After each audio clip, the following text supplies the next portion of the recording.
وضو۔ ابو ہریرہ رضی اللہ عنہ نبی کریم صلی اللہ علیہ وسلم سے روایت کرتے ہیں، آپ نے فرمایا، اللہ تم میں سے کسی ایسے شخص کی نماز قبول نہیں کرتا جو بے وضو ہو یہاں تک کہ وہ وضو کر لے، یعنی اگر وضو نہیں تو وضو کر لے۔ وضو نماز کا لازمی جزو ہے۔ ابو ہریرہ رضی اللہ عنہ سے روایت ہے، وہ کہتے ہیں کہ رسول اللہ صلی اللہ علیہ وسلم نے فرمایا، جس کا وضو نہیں اس کی نماز نہیں۔ تو نماز ایک فریضہ ہے، اور اگر یہ فریضہ اپنی شرائط کے بغیر انسان ادا کر رہا ہے تو وہ فریضہ ادا ہی نہیں ہوتا، چاہے وہ بظاہر ایک نماز والا ہی ایکشن کر رہا ہے۔ ایک اور روایت میں آتا ہے، سنن نبی داؤد کی ہے، نبی صلی اللہ علیہ وسلم نے فرمایا، اللہ عز و جل خیانت کے مال سے کوئی صدقہ قبول نہیں کرتا، اور نہ ہی بغیر وضو کے کوئی نماز قبول کرتا ہے۔ اور وضو کرنا جو ہے وہ یا طہارت حاصل کرنا نماز سے پہلے، وہ نماز کی کنجی ہے، لیکن وضو پر محافظت مومن ہی کرتا ہے۔ رسول اللہ صلی اللہ علیہ وسلم نے فرمایا، مومن کے سوا کوئی بھی ہرگز وضو کی حفاظت نہیں کرتا، یعنی مومن اس بارے میں چوکنا رہتا ہے، کانشیس رہتا ہے کہ وہ باوضو ہے یا نہیں،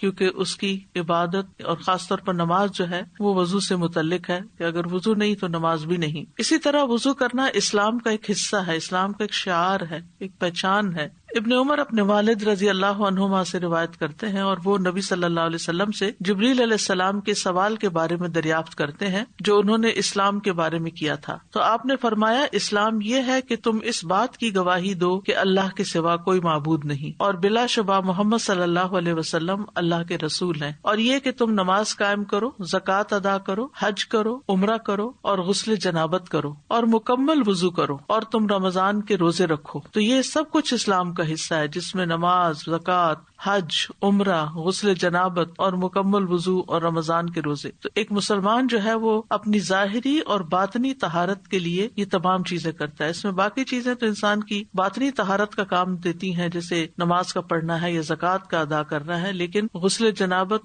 یا غسل کرنا اور مکمل وضو کرنا جو ہے یہ ظاہری طہارت کے لیے بہت ضروری ہے۔ پھر اسی طرح آغاز وحی میں ہی وضو کی تعلیم دی گئی تھی۔ زید بن حارثہ رضی اللہ عنہ نبی صلی اللہ علیہ وسلم سے روایت کرتے ہیں کہ سب سے پہلی وحی جو جبریل علیہ السلام آپ کے پاس لائے، اس میں انہوں نے آپ کو وضو اور نماز کا طریقہ سکھایا۔ جب وضو سے فارغ ہوئے تو پانی کا ایک چلو لیا اور اس کے ساتھ اپنی شرمگاہ پہ چھینٹے مارے، یعنی اگر کسی قسم کا بھی کوئی وسوسہ ہو کہ پتہ نہیں صحیح طور پہ طہارت ہوئی ہے یا نہیں، تو وضو کے آخر میں ایسا کیا جا سکتا ہے۔ نبی صلی اللہ علیہ وسلم ہر نماز کے لیے نیا وضو کرتے تھے۔ انس رضی اللہ عنہ کہتے ہیں کہ نبی صلی اللہ علیہ وسلم ہر نماز کے لیے نیا وضو کرتے تھے۔ راوی کہتے ہیں کہ میں نے کہا صحابہ کا کیا طریقہ تھا؟ کہنے لگے کہ ہم میں سے ہر ایک کو اس کا وضو اس وقت تک کافی ہوتا تھا جب تک کوئی وضو توڑنے والی چیز پیش نہ آتی۔ امت کو ہر نماز کے لیے وضو کی ترغیب دی آپ نے۔ آپ صلی اللہ علیہ وسلم نے فرمایا، اگر میری امت پر مشقت نہ ہوتی تو میں انہیں ہر نماز کے وقت وضو کا حکم دیتا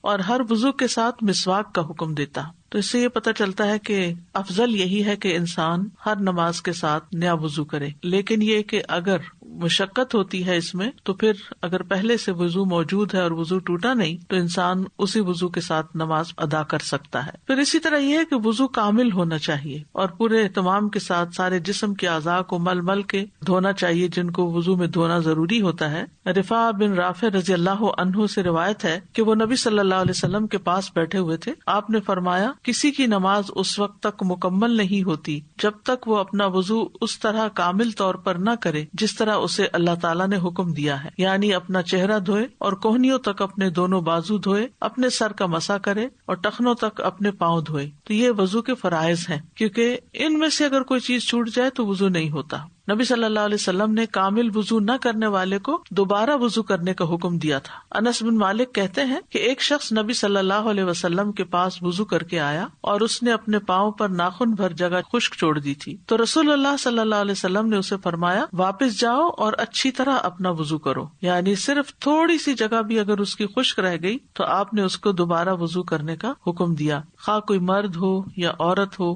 یا نوجوان ہو، جس پر بھی نماز فرض ہے اس پر وضو کرنا فرض ہے، الا یہ کہ اگر کوئی شخص معذور ہے، وضو نہیں کر سکتا کیونکہ پانی نہیں ہے، یا بیمار ہے تو وضو نہیں کر سکتا، تو ایسا شخص تیمم کر لے۔ تو وضو کے بغیر نماز پڑھنا جو ہے وہ حرام ہے۔ اور یہاں پر احدث کا لفظ استعمال ہوا ہے وضو ختم ہونے کے معاملے میں۔ تو حدث جو ہوتا ہے وہ دو طرح کا ہوتا ہے، ایک حدث اکبر ہوتا ہے جو جنابت ہوتی ہے، اور دوسرا حدث اصغر جس میں انسان کے جسم سے کچھ مادے ایسے نکلیں کہ جن کی وجہ سے وضو ٹوٹ جائے. تو نواقض الوضو جو ہیں جن پر سب کا اتفاق ہے وہ یہ کہ سبیلین سے یعنی پیشاب کے اگلے رستے سے یا پچھلے رستے سے کوئی بھی چیز جو نکلے، اور وہ نکلنے والی چیز جو ہے اس میں پخانہ، پیشاب، منی، مزی، ودی، گیسز، اسی طرح حیض کا خون، استحاضہ کا خون، نفاس کا خون، اسی طرح عورت کی فرج سے نکلنے والی رطوبت، باقی چیزیں وضو توڑ دیتی ہیں اور وہ نجس ہوتی ہیں، لیکن مزی اور جو گیسز جسم سے نکلتی ہیں یا عورت کی شرمگاہ سے جو